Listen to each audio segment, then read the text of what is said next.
দেখবো সেটা হলো ম্যাকবুক প্রো 2017 সালের মডেল। কারণ আপনার ডেডিকেটেড গ্রাফিক্স কার্ড সহ যেগুলো থাকে ওগুলো দিয়ে আপনি যে কোনো কাজ অনায়াসে করতে পারবেন। আর এটার ডিসপ্লে সাইজ হলো 15 ইঞ্চি ডিসপ্লে।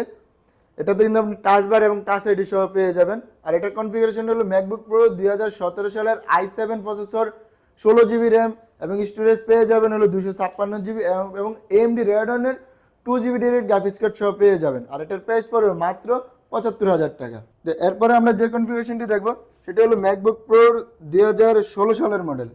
এটারও কিন্তু আপনার ডিসপ্লে সাইজ হলো 15 ইঞ্চি, 2K রেজুলেশনের রেটিনা ডিসপ্লে এবং কি টাচ বার এবং টাচ আইডি সহ পেয়ে যাবেন। টাচ প্যাডটা কিন্তু বিশাল বড় একটি টাচ প্যাড।